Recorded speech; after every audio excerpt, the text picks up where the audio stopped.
예, 여러분 안녕하십니까? 저는 연세대학교 치과대학병원 구강암면외과에서 근무하는 김준영이라고 합니다. 대한암면 성형제거내과 학회와 오스템 수요 세미나 협업으로 인해 많은 치과의사 그리고 치과의료 관계자들에게 어느 정도 도움이 되고자 하는 마음으로 본 강연을 준비해 보았습니다. 제가 오늘 말씀드리고자 하는 것은 구승구계열의 치료와 관련된 내용입니다. 이 영상을 보시는 많은 분들이 아마 구승구계열을 학생 때에만 배웠던 분들이 많을 것입니다. 그래서 저는 간단한 내용으로 현재 2023년에 구승구계열 치료에 대한 내용과 저희가 치료하고 있는 현재 프로토콜, 증리에 대해서 소개하고자 합니다. 악암면 성형제거내과 학과, 그 다음에 구강암면외과 교과서에 구승구계열에 대한 치료를 다루고는 있지만 아마 그렇게 많이 기억이 나지는 않으실 것 같습니다. 제가 전공의 때만 하더라도 5증례 이하의 케이스로만 경험했던 기억이 있습니다.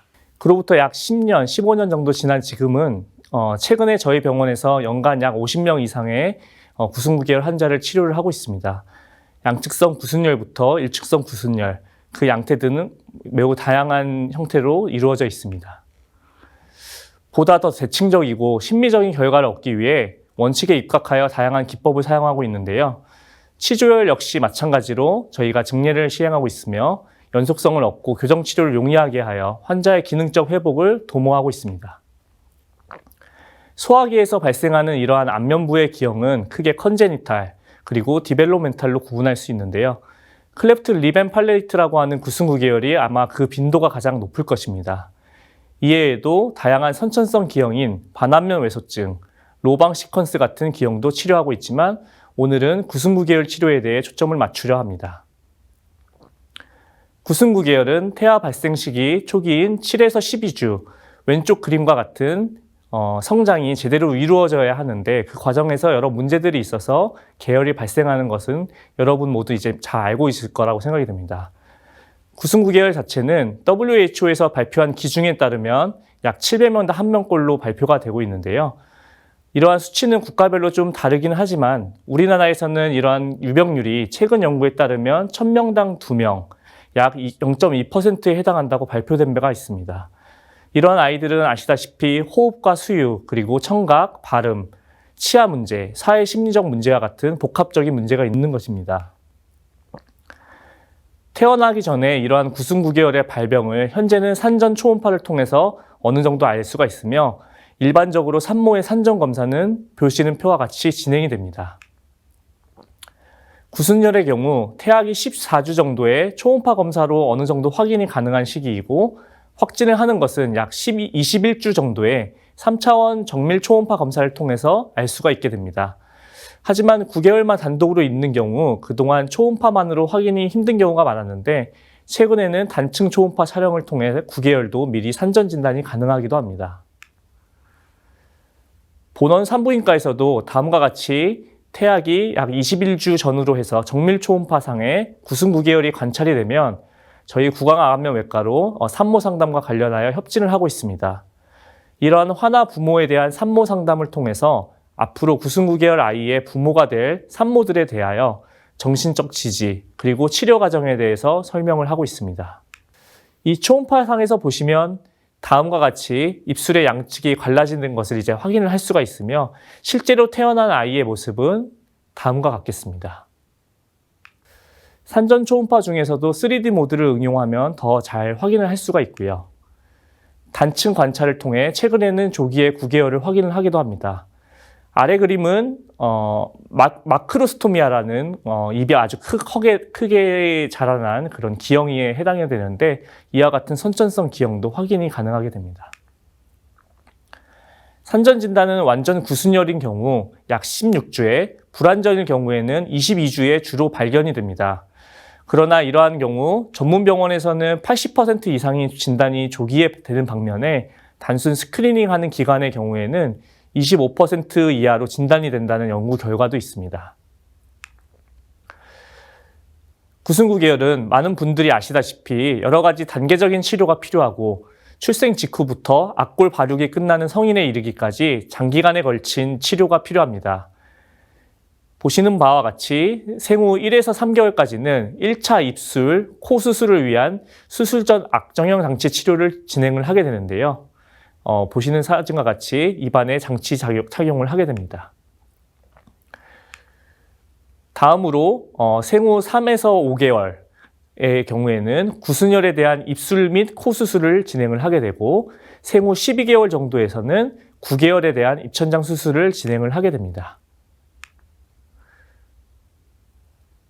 이렇게 구순열과 9개월의 수술 후에도 아이가 이제 성장을 하면서 학령기 전에 2차 수술 또는 발음 개선을 위한 여러 수술을 시행하게 되고요. 그 사이에 이제 언어 치료도 같이 진행을 하게 됩니다. 또한 치조열이 동반되는 경우에는 견치가 맹출하려고 하는 만 10세 전후로 치조열 수술을 시행하게 되고, 상아학의 성장 조절과 함께 치아 배열을 하는 교정 치료도 이러한 학령기에 주로 진행이 되게 됩니다.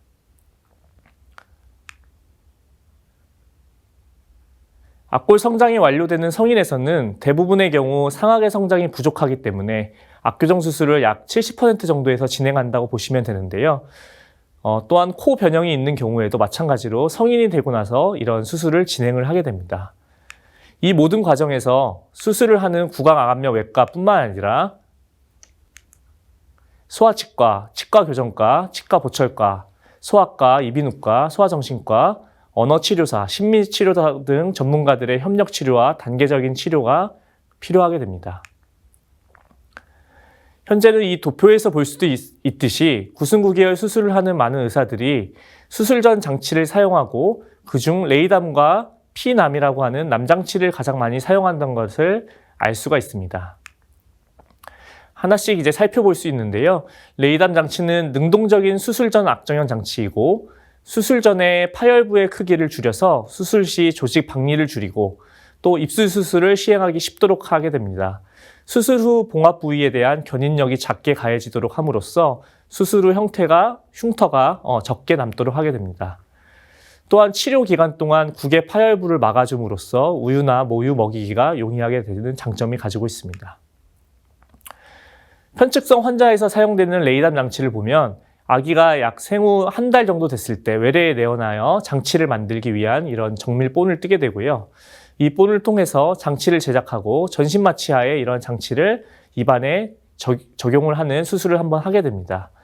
그래서 왼쪽 아래 사진과 같이 장치 치료 전에 넓었던 입천장에 갈라진 부위가 장치 치료하고 나서는 매우 가까워진 것을 이제 사진으로 통해서 확인을 할 수가 있겠습니다.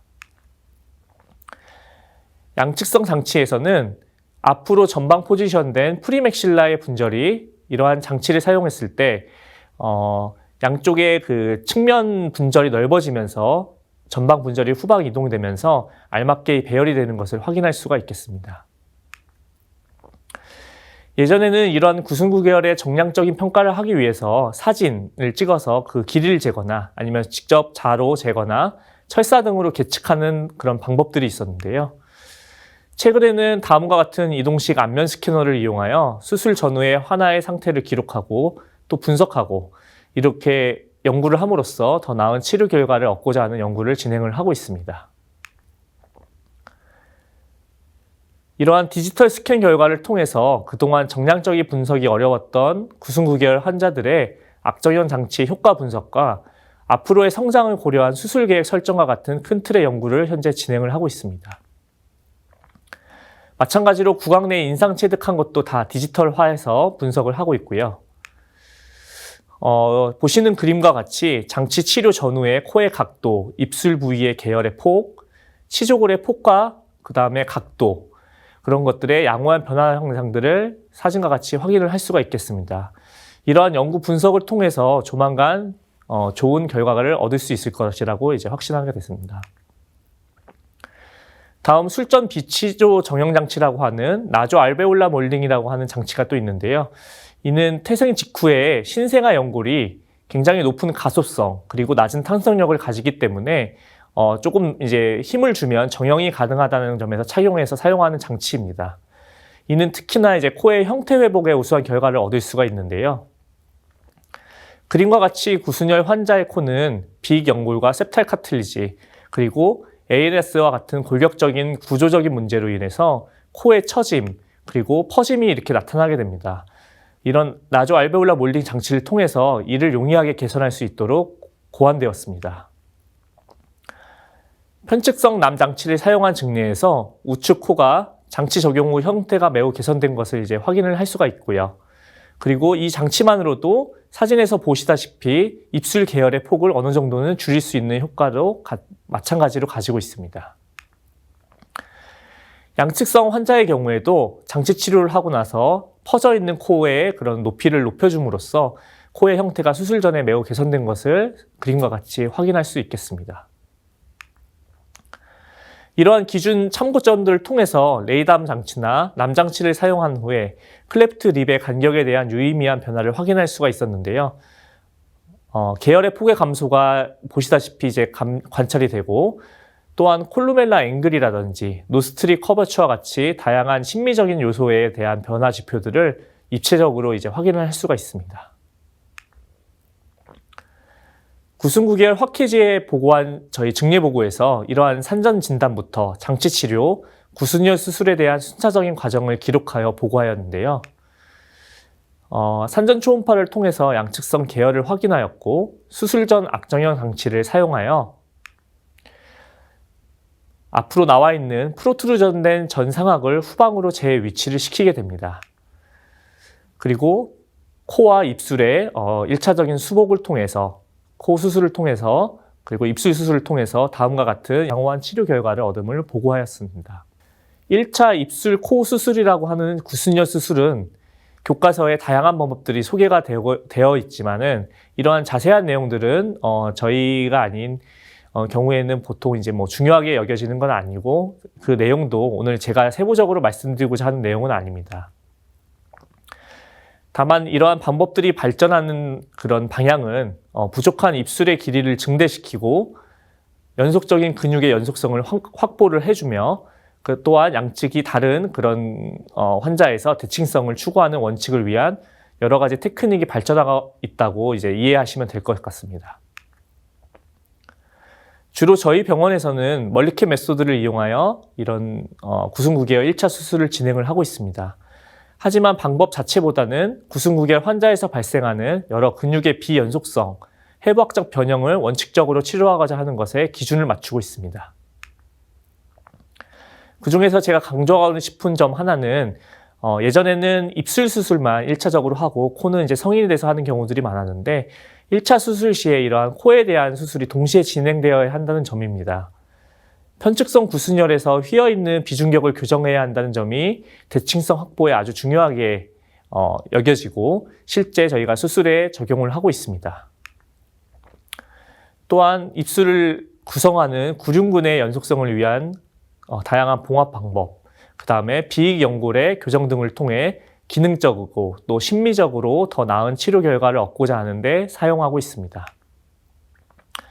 양측성 구순열에서도 마찬가지로 근육의 연속성을 확보하면서 인중 길이의 증가, 대칭성 확보 등의 원칙성을 저희가 추구를 하고 있습니다. 한 가지 중요한 점은 이러한 구순열 수술은 생후 3에서 5개월, 굉장히 어린 아이에서 시행된다는 점이고요. 따라서 앞으로 아이가 커가면서 변화되는 양상들이 있기 때문에 4차원적 변화라는 말을 저희가 사용을 하고 있습니다. 이 말은 의미 자체가 시간을 포함하고 있기 때문에 수술을 할 때는 시간에 따른 성장을, 아이의 성장에 대한 변화 과정을 반드시 고려해야 하겠습니다.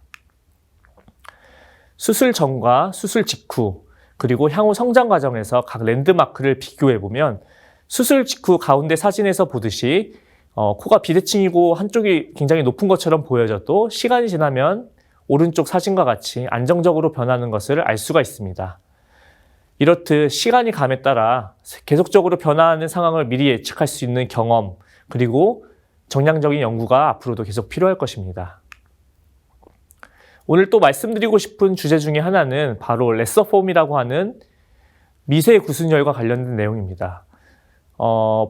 보시다시피 버밀리언 보더의 갭 차이를, 양측의 갭 차이를 3mm 정도로 이제 전으로 구분하여 그 기준으로 마이너폼, 마이크로폼, 미니 마이크로폼이라고 분류할 수가 있는데요.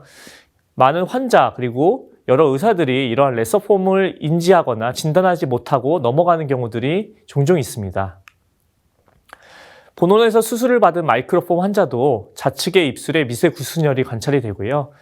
이런 경우에는 입안을 자세히 살펴보면 알베올러스에도 미세 치조혈이 있는 경우들도 존재합니다. 따라서 이 강의를 듣는 여러분들이 이런 것들을 이제 발견해서 상급기관으로 의뢰를 해주시면 아주 좋은 발전이 될 것 같습니다. 다음은 이제 구개열인데요. 구개열은 구순열과 달리 심미적인 측면보다는 기능적인 측면에서 많은 문제들을 야기합니다. 수유장애, 중이질환, 그리고 상기도 감염, 언어장애가 그 대표적인데요. 좌측 그림처럼 연구계를 형성하는 근육의 배열이 달라지기 때문입니다. 따라서 수술 시에는 이러한 근육의 연속성을 확립해주는 연구계 내 근성형술, 인트라벨라 벨로플라스티라고 하는 술식이 반드시 필요하게 됩니다. 뿐만 아니라 이러한 그 구순열은 악골의 성장장애도 동반해서 나타나기 때문에 향후 성장 완료 후에 압교정 수술을 하는 경우가 많이 있습니다. 마찬가지로 교과서에 다양한 구개열 수술 방법이 소개되고 있지만 그 방법보다 중요한 점은 연구계의 길이를 늘려주고 분열되어 있는 근육인 리베이터 벨리 팔라티니를 연결하여 발음과 연화의 개선을 도모해야 한다는 점입니다. 이러한 구개열 수술은 앞서 말씀드렸듯이 생후 12에서 18개월 시행하게 되는데요. 이는 언어 발달과 관련한 내용입니다. 점차적으로 시기가 앞당겨지는 게 요즘의 트렌드이고 결국에는 구개인드 기능인 벨로파린지얼 펑션을 조기에 회복하고자 하는 것입니다. 구개열 수술의 치명적인 컴플리케이션으로 플래비 네크로시스가 되면 이런 오로네이잘 피스출라가 형성이 될 수가 있습니다. 이런 경우 어린아이이기 때문에 조직이 부족하여 이것을 다시 재차 막기가 굉장히 힘이 드는 과정이 예상이 됩니다. 따라서 이러한 오로네이잘 피스출라를 막기 위한 다양한 방법이 최근에는 고안되고 소개되고 있는데요. 본원에서는 이러한 구개열 환자에서 네이잘 사이드의 수복 후에 그 근육을 연결시켜주고 그 전방에 양측의 협부 지방대를 끌어와서 버칼 패드 그래프트를 시행을 하고 있습니다. 이는 수술 후에 정상적인 창상의 디선스를 막는 데 도움을 줄 뿐만 아니라 힐링을 촉진해주고 재형성한 연구계 근육을 후방 위치시킴으로써 기능을 잘 회복할 수 있도록 도와줍니다. 연구에서 MRI를 찍어보니 저렇게 이제 오랫동안 팩크래프트 한 것이 이제 남아있으면서 좋은 술식으로 생각되고요. 본원에서 이렇게 시행하고 나서 한 약 연속된 100층례에서 오로네이잘 피스출라가 한 차례도 발생하지 않았습니다.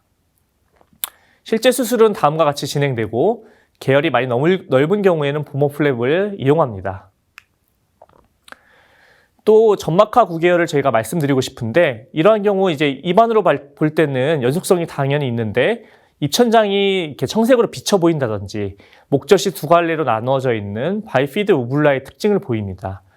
그래서 이런 경우에 연속성이 끊어져 있는 경우가 있기 때문에 상급기관에 의뢰하여 전문적인 검사와 치료가 보통 이제 필요한 것이 있기 때문에 그렇게 상급기관에 의뢰하여 진료를 받을 수 있게 하면 좋을 것 같습니다. MRI 상에서 근육의 연속성이 끊어지면 다음과 같은 수술로 통해서 근육의 연속성을 이제 회복해주는 수술이 주로 시행되고 있습니다. 마지막 치조에 관련된 내용인데요. 약 75%에서 나타나고 다양한 목적을 통해서 이런 치조열의 연속성을 해결하고자 합니다.